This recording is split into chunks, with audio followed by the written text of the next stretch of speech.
Writers, Books, and Beyond. This program also streams live on the web at tspntv.com and can be watched on demand at tspntv.com or TSPN TV's YouTube channel. And now, Authors, Writers, Books, and Beyond. Hi, welcome to the December segment of Authors, Writers, Books, and Beyond. I'm your hostess, Kathy Boyd-Fuller, and I'm really happy to have some girlfriends here with me tonight. We're going to talk about reading books.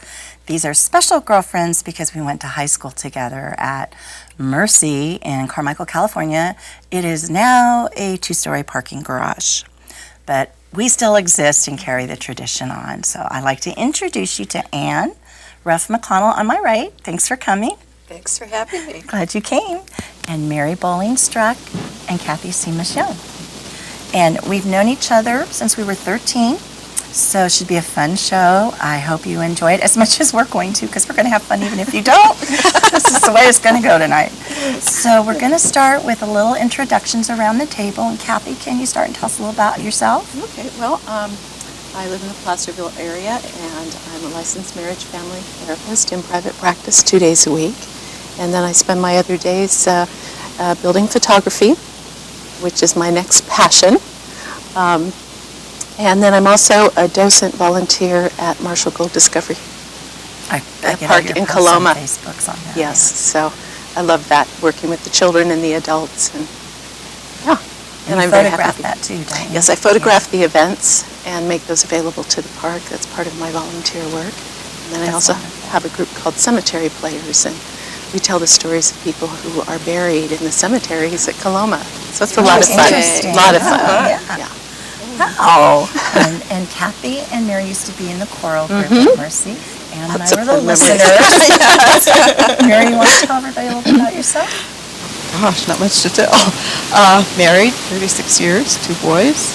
I bake, I do flower arranging, gardening. Just kind of not decided on the photography yet, but maybe. Oh, Thinking about that. another one. Yeah. So keep busy, grandkids. And I like to have teas, yes. I enjoy teas with fancy teacups. I went to your house for tea. Very nice. And at Mercy, you guys weren't just in choral. Were you in Balloon with Ann and I? No, okay. Ann and I were on we were co-editors in our senior year of the Loon newspaper. And this is Anne McConnell again. Can you tell us a little bit about yourself? Sure, yeah. Anne Ruff McConnell, and I am recently retired, and it's great because now I get to do things like read books that I haven't done for a very long time. And in the last few months, I've read all these books, and I've just rediscovered my passions. I'm having a lot of fun. Wow, you read all those in the last few months. Yeah. Yeah. And I also like to design handbags. I've started a little side business, and I have a really fancy embroidery machine. And you brought a couple for later, right? I brought a couple purses, to show you later. And I have 2 grown kids, and I live with my honey in Fair Oaks, California, and we have our new baby is a Labrador. Spoiled, rotten baby.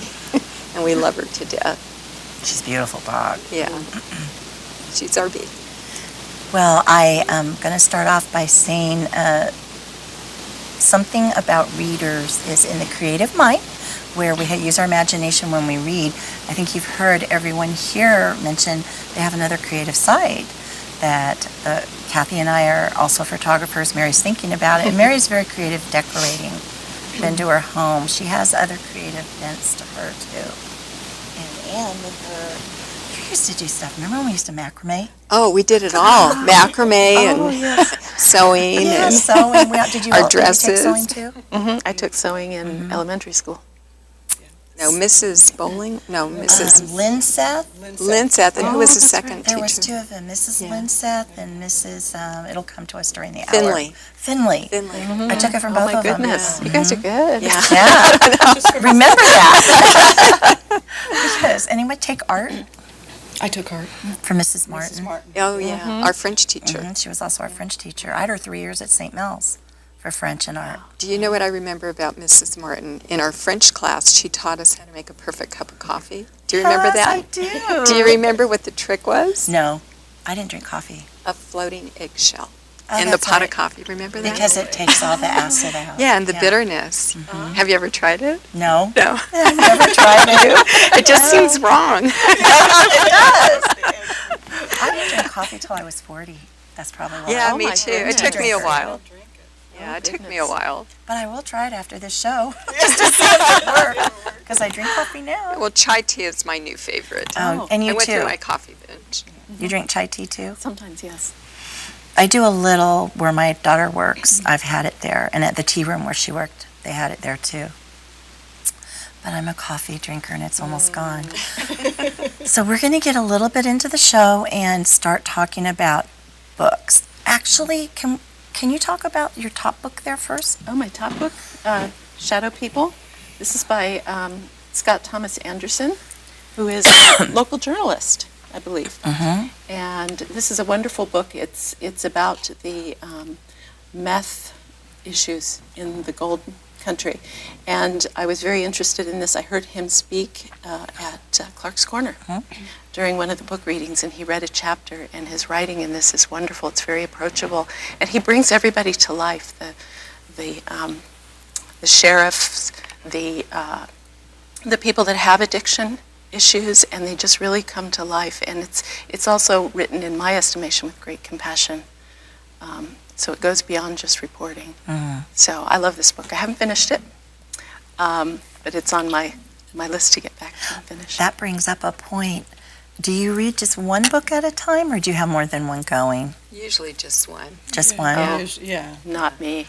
I've got 80 paper books. I do too. Yes, and they've all got little stickies in them to mark places.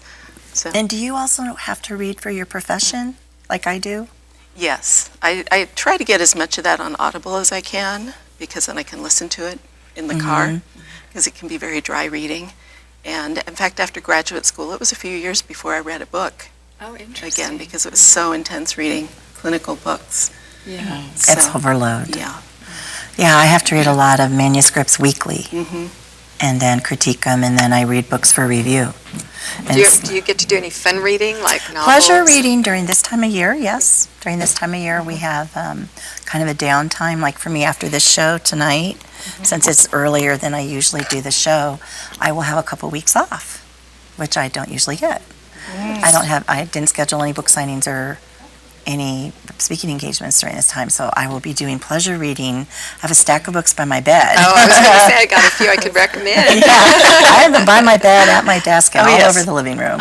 Stacks. And I Yeah. do have more than one going at a time, mostly because sometimes if it's hard for me to switch gears from one genre to another, I'll close it out and just stick with one. What about electronic reading, like the Nook and Do you use one? I don't. I No. can't. No, I I can't don't. wrap my head No. around that. Uh-uh. I'm very old school. I like to Yeah. have my book have that the I can page hold Actually, yeah. by the fire. And Yeah, that's right. I prefer print. Yeah, I remember we had a conversation about print books, Mhm. and it's come to find that holding the book, what we're losing by not holding the book is downloading information and having contemplative thinking. Yes. Because as you turn the pages, you're still thinking about the book, you're processing it.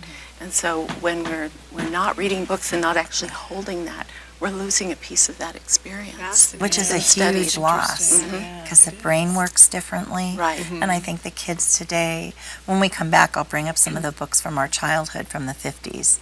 I think the kids today are missing out on something really important that also fed our creative souls. I think it totally had a huge influence on all the different directions we went. Imaginations. Yes. Imagination. Absolutely, absolutely. And it's a sad loss for them. I mean, we were a very blessed generation, in my opinion. Just almost a magical time. I think so. Yeah, I think so. Was, to me, almost the end of the age Yeah. of innocence. Yeah, we were allowed to be children. And we were, We too. were. Yeah. Oh, Yes. yeah. Outside all day, dirty, getting into everything, Oh, yeah. riding bikes. Right.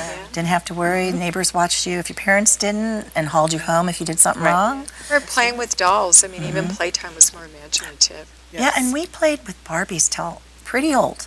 Yes. Okay. I tell kids about that, and they look at me like I'm alien. Yes. But again, that involved the imagination. We created stories with them, made them up. My sisters and I, there were so many of us, no one ever wanted to be the Ken doll. Oh, You know, yeah. No one wanted to hold the Ken doll. That was like if you got the short straw. Yeah. Oh dear. But then, by doing that too, we also had to use our imaginations because we didn't have a brother. Yeah, so. Or board games is still, We still my do that at favorite. our I house. love board games. But even acting out with the dolls, stories like Nancy Drew. Let's use Barbies and Nancy Drew. And I had a friend who read all of those books, so I didn't have to read them because she told me the stories. But we would play with our dolls, and they'd be Nancy Drew on an adventure. And then you read the Hardy Boys too, because Yes, same author. because my brother had the Hardy Boys, yeah. My husband had them. We had to borrow them. Yeah. And we all grew up going to the library. Well, I started off reading comic books. Remember Supergirl, and Superman, and Batman? So I'd read my Supergirl comic books. That was my first introduction to my love of reading. And then when I was done with Supergirl, I'd read my brothers, Superman and Batman. And I wish we had them now. My gosh, these things must be worth a fortune. I think ours are out in the closet in the garage. Well, we're getting ready to write down from our first segment, but we're going to come back if you join us, and we'll be sharing all these books that are on the table, and Kathy has portfolio photography and has purses. So I'm really hoping that you will look forward to something different, and we'll be waiting here for you. Thanks so much. See you in a little bit. Bye-bye.